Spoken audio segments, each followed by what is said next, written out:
madaxweynaha Somaliland Muuse Biixi Cabdi ayaa mar kale Puntland waxa uu ku eedeeyay inay Somaliland ku tahay weerar.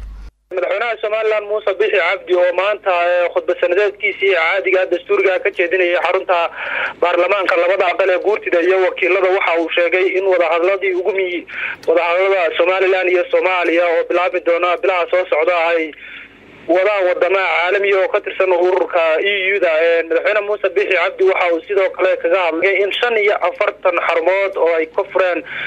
caafimaad ay ka fureen dhammaan deegaanada Somaliland. Muuse Biixi Cabdi waxa uu sheegay in dawladdiisu ay ka shaqeyn doonto la dagaalanka musuqmaasuqa. Sidoo kale waxa uu ka hadlay in ay ka go'an tahay in wadahadalladaasi Somaliland iyo Soomaaliya ay dhinac u dhacaan marka dawladahaasi beesha caalamku ay ka soo qayb galaan ee dhexdhexaadinta wadamada wada ay kulankaasi dhex dhigaan Somaliland iyo Soomaaliya. marka waxyaabahaasi ayaa ugu muhiimsanaa calow khudbadda madaxweynaha Somaliland maanta ka horjeediyay golayaasha guurtida iyo wakiilada Somaliland.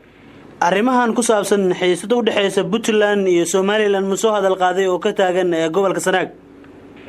علي يوم الحوار وقال arrimaha ka taagan gobolka Sanaag iyo gobolka Sool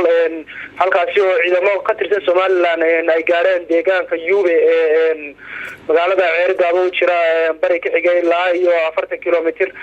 madaxweyne Muuse Biixi Cabdi waxa uu ku tilmaamay dagaaladaasi ama kacdoonada halkaasi ka jira in maamulka Puntland uu halkaasi ka wado faqarla dagaal iyo daandaasi dagaal oo ciidamo halkaasi ku soo wado. Muuse Biixi waxa uu ku sheegay in ciidamadaasi halkaasi tagay ama deegaanadaasi ay Somaliland joogtay inay tahay xuduudka Somaliland waliba u dhiman tahay dhulka qaar. marka wuxuu sheegay in maamulka Puntland uu ka waantooba dagaaladaasi isla markaana Somaliland aanay ka gabanayn dhulkeeda ay markasta difaacdo. markaasi madaxweynaha hadalkaasi ayaa uu ka sheegay arrimaha ka taagan deegaanada Sool iyo Sanaag.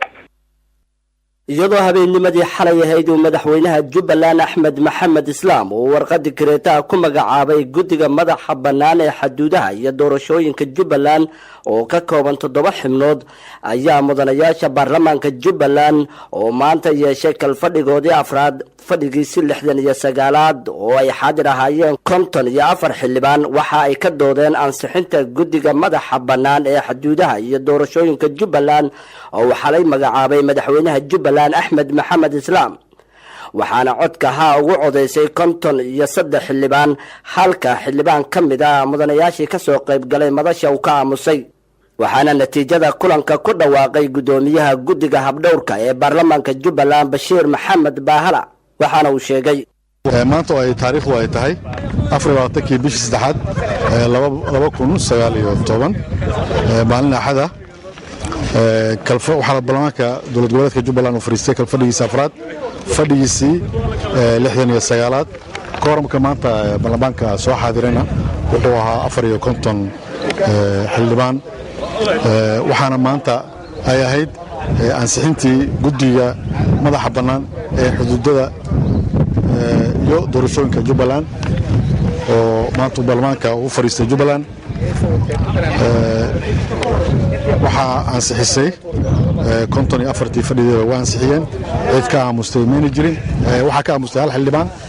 ciddii dayna meena jirin sidaas uu ansax ku noqday ansixinta guddiga madaxa bannaan ee xuduudada iyo doorashooyinka Jubbaland.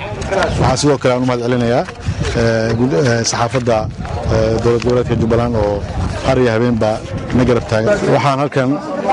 tacsiya u diraynaa xildhibaan Sagar oo ahaa wasiir ku-xigeenka wasaaradda shaqada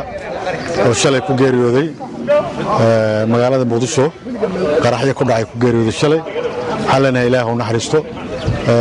xildhibaan qiimo badan buu ahaa oo xildhibaanada laga soo doortay federaalka ee Jubbada Hoose Jubbaland laga soo doortay oo kamid ahaa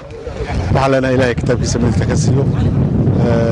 mudooyinka ugu dambeysay ayaa madaxweynaha Jubbaland waxaa laga sugayay magacaabista guddiga madaxa bannaan ee xuduudaha iyo doorashooyinka Jubbaland ugu dambeynna madaxweynaha xalay ayuu ku dhawaaqay guddigaasi.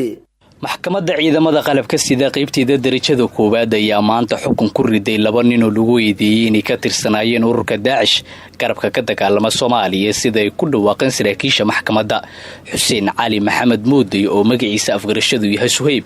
iyo Cabduqaadir Xaafid Xaaji Cali oo magaca afgarashadiisu yahay Qudaama ayaa loo heystaa kamid ahaanshiyaha Daacish waxaana saakay maxkamadda ku riday xukun min dhowr sano ah maxkamadda ciidamada qalabka sida ayaa raggan ku xukuntay min 6 oo xabsi ciidan ah kadib markii la sheegay in la helay cadeemaha eedeyntii loo jeediyay labadeedii sane ayaa marka wada tirsanaa shabaab waxayna sii doorteen in ay ku biiraan kooxda Daacish oo ay sheegeen inay jiraan sababo ku riixay ku biiristooda kuwaas oo ku qotoma dana shakhsi sida argudasho iyo damac dhaqaale sida ay sheegtay maxkamadda gudoomiyaha maxkamadda darajada koowaad ee ciidamada qalabka sida gaashaalna sare Xasan Cali Nuur Shuute ayaa ku dhawaaqay xukunka maxkamadda oo ah min 6 sano xabsi ah labadeedii sane kala ah Xuseen Cali Maxamed iyo Cabduqaadir Xaafid Xaaji Cali sidoo kale Xasan Cali Nuur Shuute ayaa sheegay in raggan ay u furan tahay fursad kale oo ay racfaan uga qaadan karaan xukunka maanta lagu riday maalmihii u dambeeyay maxkamadda ciidamada qalabka sida